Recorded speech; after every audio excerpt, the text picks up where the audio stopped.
आज बेटा बात करेंगे हाइपर कंजुगेशन और नो बॉन्ड रेजोनेंस की। ठीक है। अब देखिए यहाँ एक चीज तो क्लियर है कि रेजोनेंस तो हो रहा है। अब रेजोनेंस कैसे होता है ये जरा मैं आपको बता रहा हूँ। चलिए मैं एक एग्जांपल ले रहा हूँ। मैं एग्जांपल ले रहा हूँ इथाइल कार्बोकैटायन का। Ethyl carbocation. ठीक है। अब यहाँ पे सी सी और ये मैंने सी प्लस दिखा दिया आपको। यहाँ पे मैंने लिखा H2 और इधर मैंने H और H बना दिया। ठीक है। अब इसमें कोई पाई बॉन्ड नहीं है, कोई पाई बॉन्ड नहीं है। ठीक है।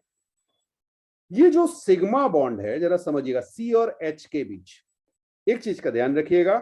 आपके पास अगर अल्फा कार्बन है और इस अल्फा कार्बन से अटैच कम से कम एक अल्फा हाइड्रोजन होना चाहिए, या तो तीन है आपके पास, ठीक है, बट कम से कम एक अल्फा हाइड्रोजन होना चाहिए, तो वो ही आपका हाइपर कंजुगेशन में पार्टिसिपेट करेगा। तो कैसे करेगा वो देखते हैं। देखिए होता क्या है कि ये जो सी और एच बॉन्ड जो आपके पास है ये आपका सिग्मा बॉन्ड है। ये सिग्मा बॉन्ड के जो दोनों इलेक्ट्रॉन हैं ये डीलोकलाइज हो जाते हैं और ये यहाँ पे पाई बॉन्ड फॉर्म कर देते हैं। हाँ, यहाँ पे ये पाई बॉन्ड फॉर्म कर देते हैं। बोले सर ये कैसे हुआ? चलिए देखिए, इसका हम स्ट्रक्चर बनाते हैं कि हुआ क्या। एक्चुअल में हुआ क्या कि यहाँ पर एच सी एच ये हमने एज इट इज रखा। यहाँ पे मेरे पास बन गया डबल बॉन्ड CH2। क्या हुआ था भाई? आपको पता है सी प्लस था, उसके पास वैकेंट ऑर्बिटल थे। वैकेंट ऑर्बिटल थे, ये जो पेयरिंग थी सी और एच के बीच दो इलेक्ट्रॉन थे, ये शिफ्ट हो गए, इन्होंने पाई बॉन्ड फॉर्म कर लिया। और यहाँ पे आपके पास जो H था, ये जो H था इसके पास आ गया पॉजिटिव चार्ज। अब कुछ लोगों ने कहा सर बॉन्ड तो ब्रेक हो गया, ये H प्लस तो भाग जाएगा। नहीं नहीं नहीं नहीं, ये बॉन्ड अभी मैं आपको यहाँ पे पार्शियल इस तरह से दिखा रहा हूं, अभी आगे बताऊंगा कि क्या होगा। ठीक है। तो आपका क्या हुआ, जो सिग्मा इलेक्ट्रॉन्स हैं, ध्यान रखिएगा, सिग्मा इलेक्ट्रॉन्स डीलोकलाइज हो गए। Sigma electrons delocalization. अब जरा देखिए, ये हमारा हो गया हाइपर कंजुगेशन। हाइपर कंजुगेशन क्या है? सिग्मा इलेक्ट्रॉन्स का डीलोकलाइजेशन। जबकि जब हम बात करते थे रेजोनेंस की, तो रेजोनेंस में हम कहते थे हमारे पाए इलेक्ट्रॉन्स डीलोकलाइज होते हैं। तो दोनों में जो डिफरेंस है वो है ये, हाइपर कंजुगेशन में सिग्मा इलेक्ट्रॉन्स डीलोकलाइज होते हैं, जबकि रेजोनेंस में पाई इलेक्ट्रॉन्स डीलोकलाइज होते हैं। अब जितने भी आपके अल्फा हाइड्रोजन हैं, जितने भी आपके अल्फा हाइड्रोजन हैं, उतनी जगह आपके ये हाइपर कंजुगेशन होगा। जैसे यही चीज आगे आपकी कैसे बनेगी भाई? जरूरी थोड़ी है ऊपर वाला एच बने, दूसरा एच भी तो बन सकता है। आपने कहा H C CH2 double bond, यहां पे H ऐसे ही रहा, और ये जो आपका साइड वाला H था इस पे पॉजिटिव चार्ज आ गया। यहां पे मैं ग्रीन कलर से आपको ये पार्शियल बॉन्ड दिखा रहा हूं। ये बॉन्ड अभी नहीं है, बट जब हम इसका हाइब्रिड बनाएंगे तब ये हमें दिखेगा। हाँ, हाइब्रिड बनाएंगे तब दिखेगा। ओके, एक और पॉसिबिलिटी, एक और पॉसिबिलिटी है COOO ब्लैक पेन।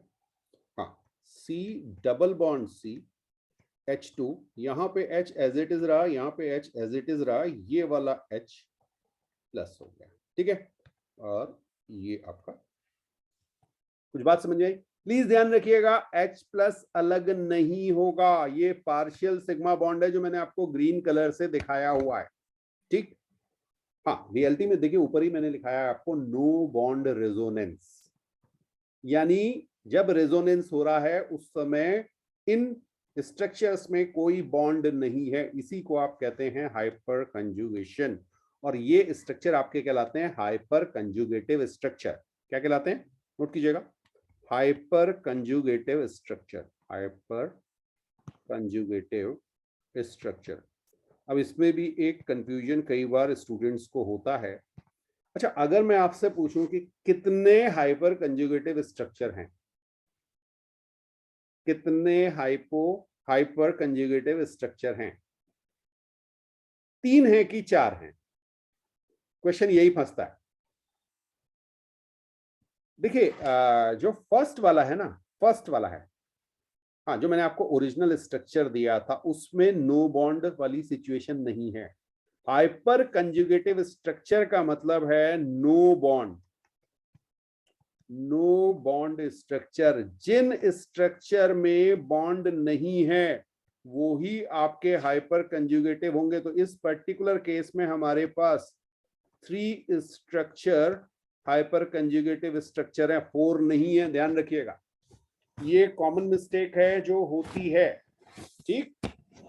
हाँ, जब हम रेजोनेंस की बात करते थे तो हम कहते थे भाई वो भी है, जो बाद में बनेंगे वो भी है, सारे के सारे हमारे आरएस में आते थे। यहां पर हाइपर कंजुगेटिव स्ट्रक्चर उन्हीं को कहेंगे जिनमें नो बॉन्ड है। बिल्कुल नोट कीजिए इसे।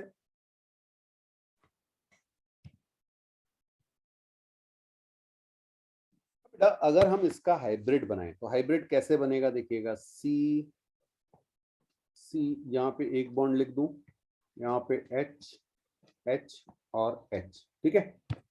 अब अगर आप देखेंगे तो यहाँ पे 2 या 3 स्ट्रक्चर में आपको एच पूरा बॉन्ड दिख रहा था, एक में नहीं था।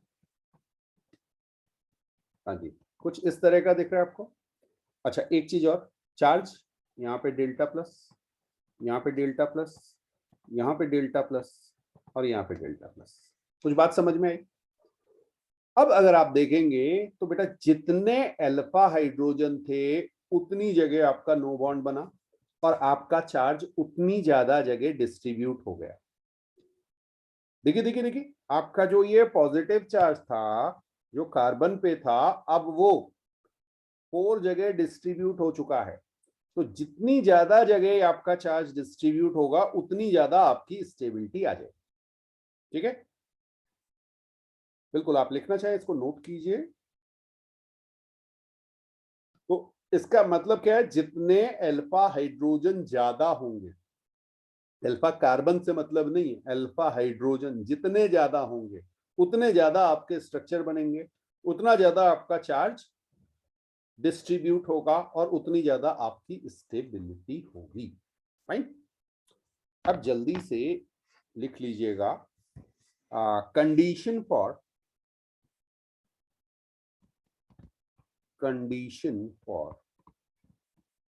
Hyper conjugation.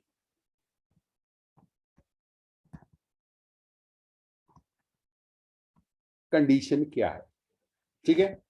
अब जरा समझिए, इसमें आपके पास sp3 कार्बन के साथ अटैच होना चाहिए sp2 कार्बन।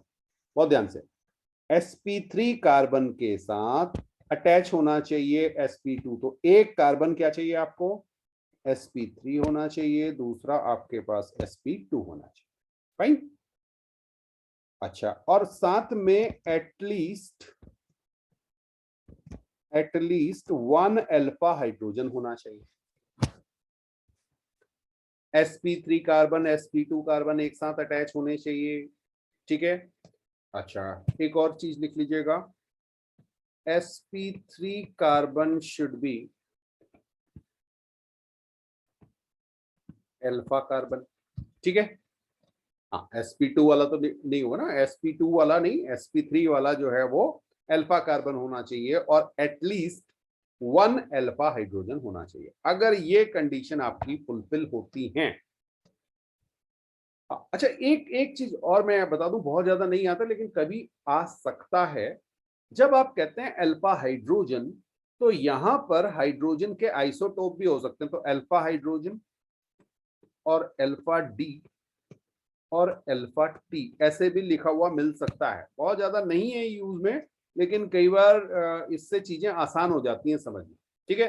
तो ये हाइड्रोजन के 3 आइसोटोप, प्रोटियम, ड्यूटेरियम और ट्राइटियम। ओके, तो ये ध्यान रखिएगा कि हाइड्रोजन का आगे आपसे डी और टी भी लिखे हुए मिल सकते हैं। कम यूज में आते हैं, बहुत कम यूज किए जाते हैं, जनरली हाइड्रोजन को ही देखते हैं, लेकिन अगर कहीं लिखा हो तो ध्यान रखिए, क्वेश्चन मिल सकते हैं बिल्कुल आपको। अब जरा इसके कुछ एग्जांपल्स देख लें। मान लीजिए फर्स्ट केस में ले रहा हूं, ठीक है। फर्स्ट केस हम लेते हैं CH3 अटैच है C+ के साथ, ठीक है, कार्बोकैटायन मैंने आपको दिखाया हुआ है। अब जब आपने कहा C+, आपको याद है कि ये आपका क्या होता था, sp2, CH3 ये आपका sp3 हो गया। sp3 जो है वो अल्फा कार्बन है, और यहां पे आपको दिख रहा है एक, आपको एक चाहिए, यहाँ पे तो 3 है आपके पास, ठीक है। तो भाई कार्बोकैटायन के केस में, कार्बोकैटायन के केस में अगर साइड में आपको क्या दिख जाए, अल्फा हाइड्रोजन, यस होनी चाहिए, ऐसे केस भी हो सकते हैं जिसमें हो ही ना, यस, तो वहां पे आपका क्या होगा, हाइपर कंजुगेशन होगा। सेकंड केस देखिएगा, सेकंड केस ले रहे हैं carbon free radical, second case ले रहे हैं carbon free radical. Carbon free radical जब हमने लिया तो अब हम आपको कैसे दिखाएं, चलिए बिल्कुल यही लिख देते हैं, CH3C डॉट लिख दो, ठीक है। अब ये C डॉट आपको पता है sp2 हाइब्रिडाइज्ड, और ये आपका sp3 हाइब्रिडाइज्ड, ये आपका अल्फा कार्बन के साथ यहाँ पे आपके 3, कम से कम एक होना चाहिए, तो ये भी आपका शो करेगा क्या, एग्जाम्पल बहुत सारे करेंगे, चिंता मत कीजिए, अभी तो मैं आपको जस्ट इंट्रो दे रहा हूं, इसलिए मैं आपको ऐसे समझा रहा हूं, ठीक। अब देखिएगा एल्कीन, एल्कीन में अगर आप देखें, मान लीजिए मैं आपसे कहूं कि CH3 यहाँ पे C डबल बॉन्ड C के साथ इधर CH3 अटैच है, ठीक है। अब बेटा इसको देखो, ये आपका sp2 हो गया, हो गया sp2 हो गया, ये आपका sp3 है। अरे यहाँ कहीं H होगा ना यार, मान लो उसको, ठीक है। तो sp3 हो गया, ये अल्फा भी है, समझ में आ रहा है। ये देखिए डबल बॉन्ड कार्बन के साथ अटैच कार्बन जो है वो अल्फा कार्बन होता है, अल्फा कार्बन है तो अल्फा हाइड्रोजन भी है, तो इस केस में भी आपके पास हाइपर कंजुगेशन आपको मिलेगा, ठीक। स्टार के साथ एक इंपॉर्टेंट पॉइंट लिख लेना, हाँ जी, वो है आपका कार्बन आयन। कार्बन आयन की जब बात करते हैं तो हाइपर कंजुगेशन नहीं होता, नो हाइपर कंजुगेशन। रीजन आपको मुझे बताना चाहिए वैसे, चलिए मैं आपको दिखा देता हूं। मान लीजिए मैंने आपसे कहा सी यहाँ पे नेगेटिव चार्ज है, नेगेटिव चार्ज का मतलब यहाँ पे आपके पास लोन पेयर होगा, ठीक है, ओके। जब आपके पास ये होगा तो कार्बन आयन जो होता है वो आपका sp3 हाइब्रिडाइज, और ये सी मान लीजिए ये sp3 है, तो यहाँ पे आपको sp2 sp3 नहीं मिलता, sp2 sp3 नहीं मिलता बेटा, ठीक है। हमारी कंडीशन क्या थी, sp2 कार्बन के साथ sp3 कार्बन अटैच होना चाहिए, sp2 कार्बन के साथ sp3 कार्बन अटैच होना चाहिए, sp3 कार्बन अल्फा कार्बन होना चाहिए, और उस अल्फा कार्बन पे एटलीस्ट 1 अल्फा हाइड्रोजन होना चाहिए, तभी हाइपर कंजुगेशन शो होगा। हाँ, तो ये पंडित जी वाली स्टाइल में। चलिए, तो आज यहां पर हाइपर कंजुगेशन इंट्रो आपका हो गया है, नेक्स्ट क्लास में इस पे आगे बात करेंगे डिटेल में, तो आज यहां पे कंप्लीट करते हैं।